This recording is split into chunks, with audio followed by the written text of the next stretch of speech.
Hi అందరికీ నమస్తే. Welcome to Lavanya food diaries. ఈరోజు మన రెసిపీ సూపర్ టేస్టీ క్రిస్పీగా ఉండే అలసంద గారెలు. ఈ గారెలు మార్నింగ్ టిఫిన్స్లోకైనా ఈవినింగ్ స్నాక్స్లోకైనా చాలా బాగుంటాయి. ఎలా చేయాలో మనం ఈ వీడియోలో చూద్దాం. ముందుగా ఒక బౌల్ తీసుకొని ఆ బౌల్లోకి చూపిస్తున్న కప్పుతో 1 కప్ వరకు అలసందలను వేసుకోవాలి. ఈ అలసందలని బొబ్బర్లని కూడా అంటారు. ఇవి ఏ డిపార్ట్మెంట్ స్టోర్లో అయినా దొరుకుతాయి. 1 గ్లాస్ వరకు వాటర్ని వేసి ఒకసారి వాష్ చేసుకోవాలి. ఏమైనా చెత్తది ఉంటే వచ్చేస్తుంది. ఇలా వాష్ చేసుకున్న తర్వాత 2 గ్లాస్ వాటర్ వేసుకొని 6 to 7 అవర్స్ వరకు నానబెట్టుకోవాలి. మనం మార్నింగ్ టిఫిన్స్లోకి నానబెట్టుకుంటే నైట్ నానబెట్టుకోవాలి. ఈవినింగ్ స్నాక్స్లోకి అయితే మార్నింగ్ నానబెట్టుకుంటే సరిపోతుంది. నేను ఈవినింగ్ స్నాక్స్లోకి నానబెట్టుకున్నాను. ఒక 7 అవర్స్ వరకు నానబెట్టాను. 7 అవర్స్ తర్వాత చూడండి బొబ్బర్లని చక్కగా నానిపోయాయి. ఇప్పుడు ఈ బొబ్బర్లను మనం వాటర్ ఏమీ లేకుండా స్ట్రైనర్ సాయంతో వడగట్టుకోవాలి. మనం ఈ అలసందలని గ్రైండ్ చేసేటప్పుడు వాటర్ ఏమీ లేకుండా గ్రైండ్ చేసుకోవాలి. కచ్చా పచ్చాగానే గ్రైండ్ చేసుకోవాలి. ఈ అలసందలను వాటర్ వేసి గ్రైండ్ చేసామంటే పిండి మెత్తగా అయిపోతుంది. గారెలు క్రిస్పీగా రావు. కాబట్టి మనం వాటర్ వేయకుండానే గ్రైండ్ చేసుకోవాలి. అవసరమైతే ఒక స్పూన్ తప్పితే కానీ వాటర్ వేయకూడదు. ఇప్పుడు ఒక మిక్సీ జార్ తీసుకొని అందులో 4 పచ్చిమిర్చి వేసుకున్నాను. 1 ఇంచీ వరకు అల్లం, 1 స్పూన్ జీలకర్ర, 1 స్పూన్ ధనియాలు, ఒక 6-7 వెల్లుల్లి రెబ్బలను వేసుకొని కచ్చా పచ్చాగా గ్రైండ్ చేసుకోవాలి.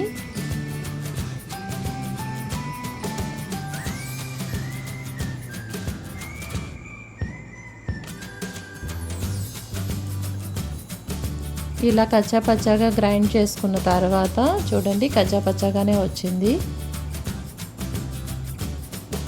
ఇలా గ్రైండ్ చేసుకున్న తర్వాత మనం ముందుగా స్ట్రైన్ చేసి పెట్టుకున్న అలసందలను ఇప్పుడు ఇందులో యాడ్ చేసుకోవాలి. నేను 1 కప్ నానబెట్టాను కదా, ఈ 1 కప్ కూడా ఇప్పుడు ఇందులో వేసేస్తున్నాను. ఒకేసారి గ్రైండ్ చేసుకుంటున్నాను. మన టేస్ట్కి తగ్గ సాల్ట్ యాడ్ చేసుకోవాలి. నేను 1.5 స్పూన్ అయితే సాల్ట్ యాడ్ చేశాను. ఇప్పుడు ఈ అలసందలని వాటర్ ఏమీ యాడ్ చేయకుండా మనం గ్రైండ్ చేసుకోవాలి.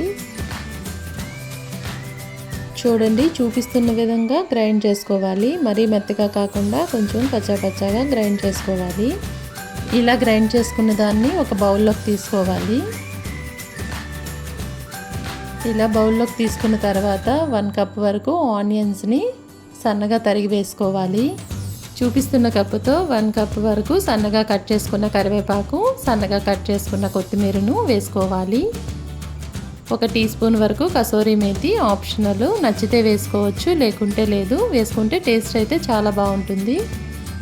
ఇలా వేసుకున్నాక మొత్తం మిక్స్ అయ్యేలా చక్కగా ఒకసారి కలుపుకోవాలి.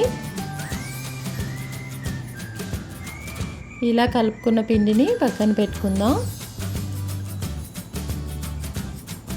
నేను ముందుగానే ఆయిల్ పెట్టుకున్నాను స్టవ్ పైన. ఇలా ఒకసారి చెక్ చేద్దాం ఆయిల్ హీట్ అయిందో లేదో. ఆయిల్ హీట్ అయింది. ఇప్పుడు కొంచెం పిండి ముద్దను తీసుకుని చూపిస్తున్న విధంగా గారె షేప్లో ఒత్తుకోవాలి. గారె షేప్లో ఒత్తుకోవడం కష్టం అనిపిస్తే వడ షేప్లో అయినా ఒత్తుకోవచ్చు. మరీ మందంగా కాకుండా మరీ పలుచగా కాకుండా మీడియంగా ఒత్తుకొని ఈ గారెలను ఇప్పుడు మనం ఆయిల్లో వేసుకోవాలి.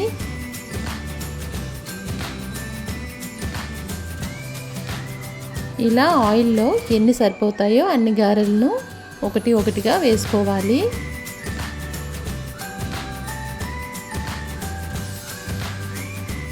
ఈ గారెలు వేయించినప్పుడు స్టవ్ని మీడియం ఫ్లేమ్లో పెట్టి వేయించుకోవాలి.